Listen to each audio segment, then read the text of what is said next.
Nerazzurri fans and friends from all over the world, welcome to the Interglobe.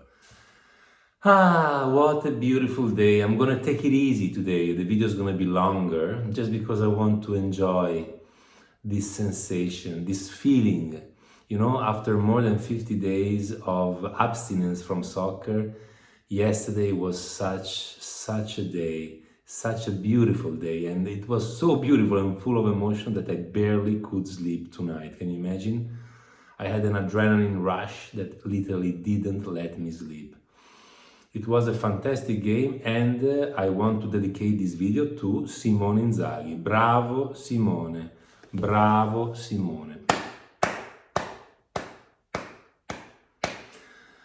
So many question marks for this game, you know, being 11 points behind at this point of the season could be depressing. Coming from the World Cup with many players gone can be, you know, scattering the strategies and the solidity of the team.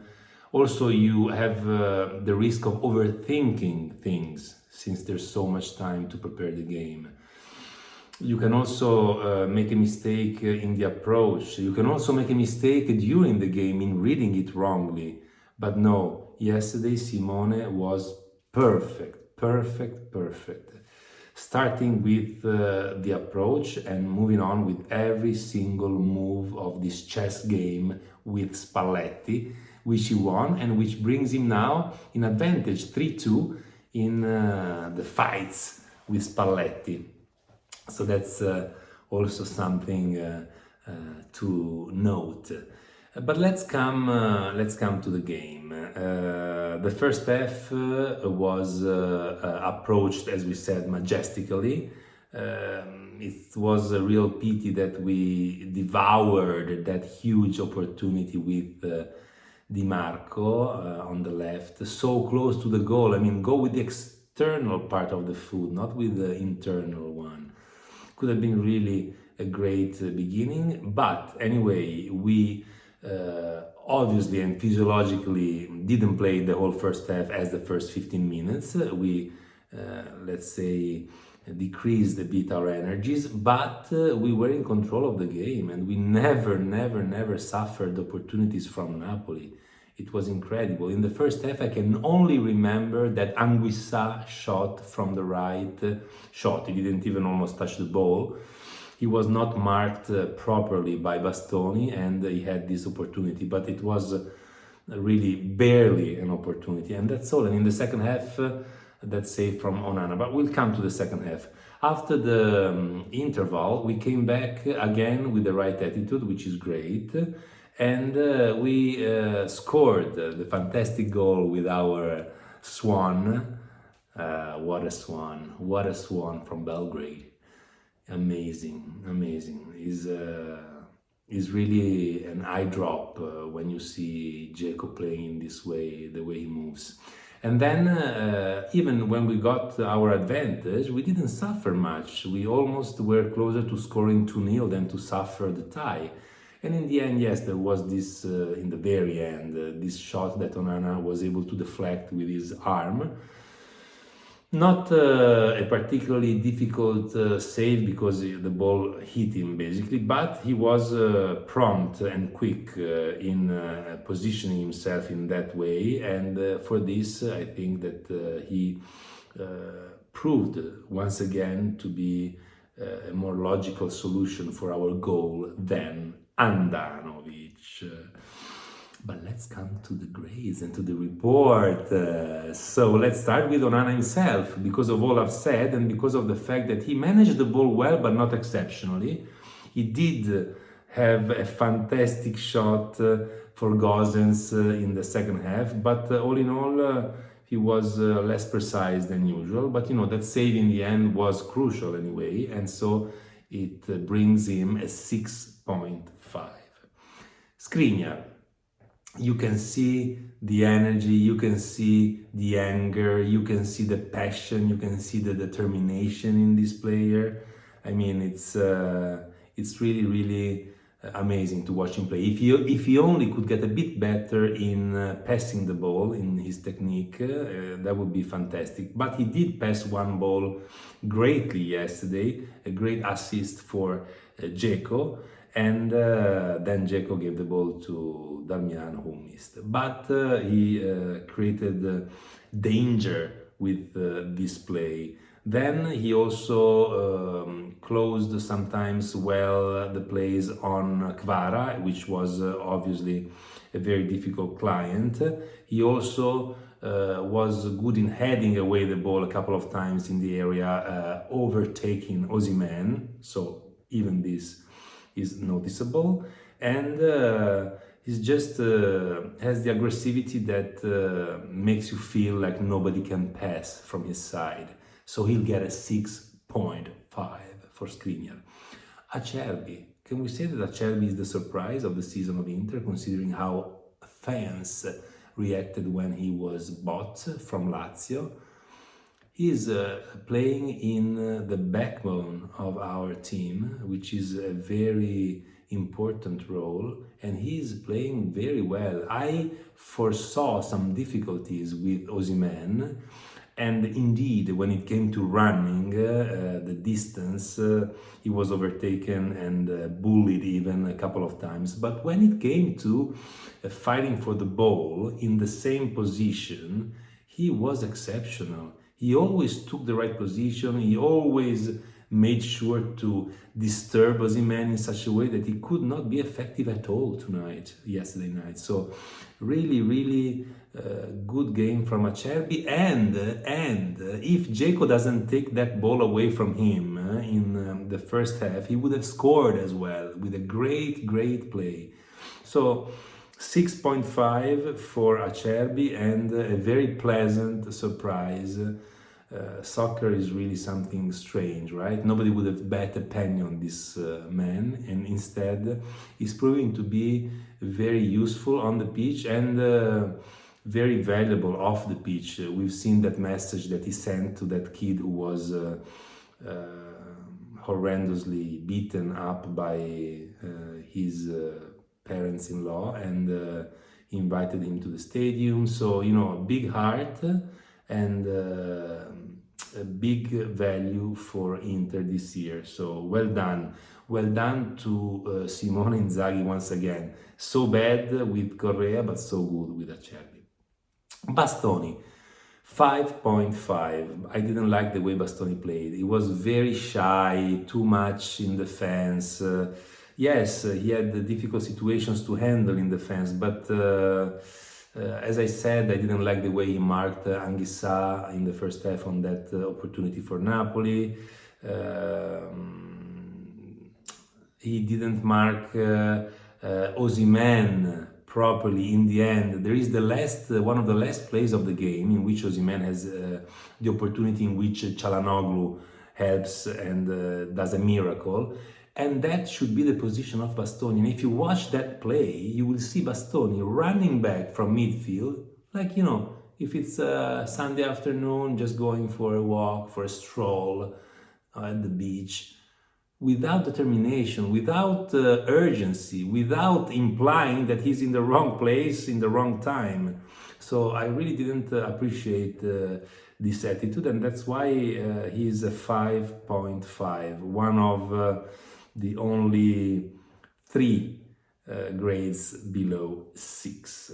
Let's then move to Mkhitaryan. È arrivato l'armeno che va come un treno in Mkhitaryan. There's this great song from Roma fans that talks about Mkhitaryan, and he's from Armenia and he's as fast as a train. Quando va in fascia, le difese le sfascia. When he goes on the wing, he destroys the fences. I really liked the way Mkhitaryan played. I was always complaining about him not being very precise in general, even though he was always valuable in defending. But yesterday he did both very well. He stopped a couple of dangerous plays from Napoli. He was very precise in his plays, and on the goal he changed the side of the field with that shot in a way that, wow, that ball that he gave to Di Marco, wow. So definitely a 7 for Mkhitaryan. Barella 6.5. I don't like the way he started playing nervous again as the beginning of the year. The wrong attitude, almost complaining with the teammates, with the referee. I mean, the yellow card he got is so stupid, you know. It's obvious you're gonna get it. Why do you keep complaining? I mean, you're not a child and you're paid millions. You should have a better temper, better behavior. So that really didn't like it, didn't enjoy it. But he did a couple of incredible plays with his heel. One on the sideline and one the assist that he gave to Lukaku, who wasted it with a high shot. So, you know, all in all, I would say 6.5, but it would have been a much higher grade had he not been so nervous. Barella 6.5. Chala! A bit sleepy in the beginning, but then it was a crescendo. It was a crescendo! And that play on Osimhen, in which he stopped him, was worth a goal because it was so intelligent, you know. He was running back, he had the ball overarching over his head, and Osimhen in the back.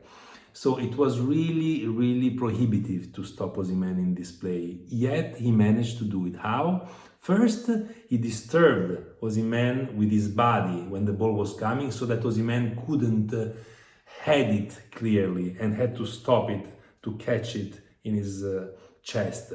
And when he did so, he sapiently and really intelligently put his body in between himself, in between Osimhen and the ball, and Onana could get out and catch it. So that was a wonderful play. For once, the best play of Chala wasn't in attack, but it was in defense. In the beginning of the second half, this happened, so it was really decisive. And he plays as somebody in the studio in the Italian commentators section and talk defined him. He played a bit as Pirlo in front of the defense with great feet, but also very good in blocking the plays of the opponents. Somebody talked about him as he played alla Pirlo. I don't know if it was alla Pirlo, but I know that Chala is really a monumental player. Darmian, 6. He alternated big mistakes, like the mistakes on the goal in which Lukaku gave him the ball right there, 5 meters, and he managed to hit it high up on the bar. I mean, that is unforgivable. But then he actually made himself forgiven because of a couple of defensive plays that he made, which were important for us.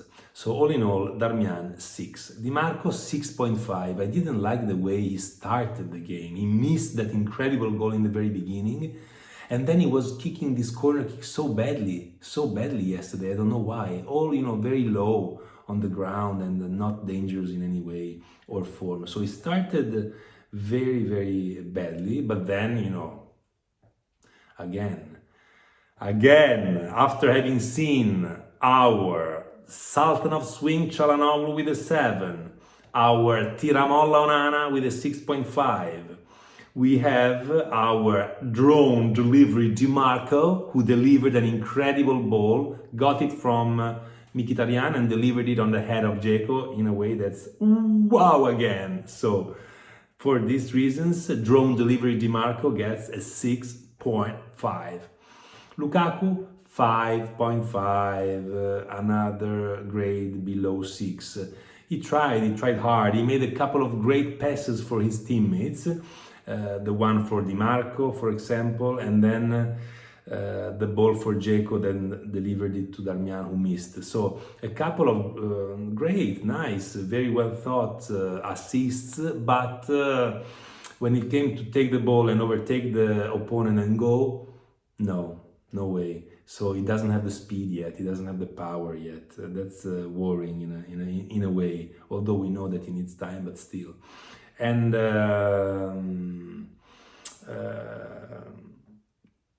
I would say that then he was substituted. So, in general, I would give him a 5.5. A lot of will, but not many results.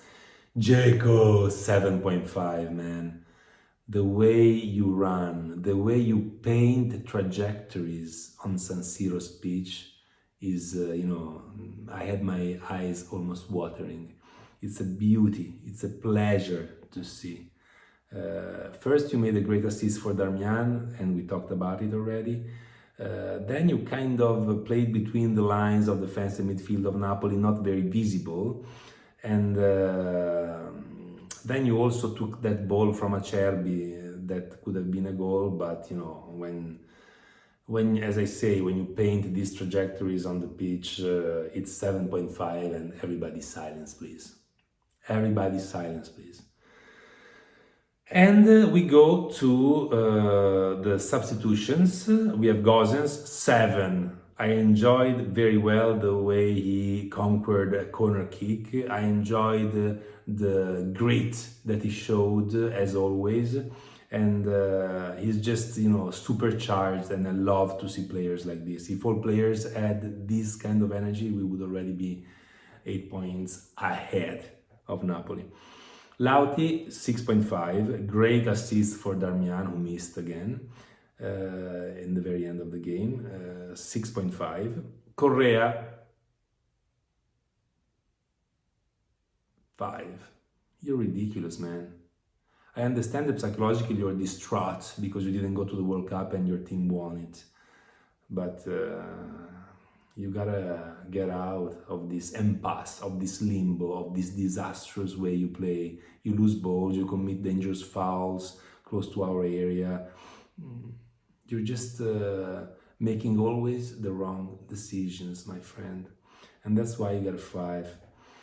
Dumfries, no grade for him, even though he almost deserves a 6 for his little minutes on the pitch because of that foul he made in the end, which was strategically fundamental because the Napoli player was going towards our goal. So, he was there with his head, we can say, which is already a good sign. But no grade for Dumfries and for Gagliardini as well. And then we come to Simone Inzaghi. Dumfries, A-train Dumfries, you mean? Yes, A-train Dumfries, no grade.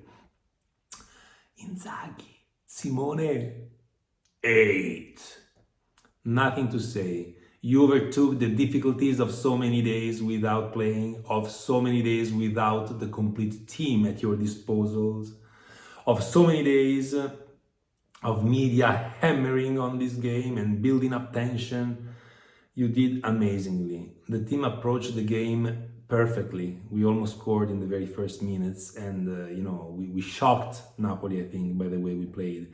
We were physically very strong.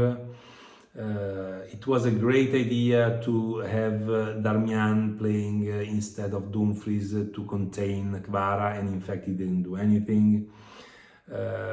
It was also a sign of personality when you took out Darmian to put in Dumfries, because in a moment in which we are winning, you create a more offensive team. What? I mean, Conte or Spalletti would have never done this move, yes, but you were great in doing this. So all in all, it was a fantastic game. Really, I enjoyed every second of it, and I can't wait for the next one with Monza. Having said that, thank you so much for listening. If you enjoyed this video, I would love it if you punched the like button and if you subscribed, and even if you left a comment. That would be fantastic and would make me very, very happy. So for now, thank you so much. As always, Forza Magica Inter, and see you next time. Ciao!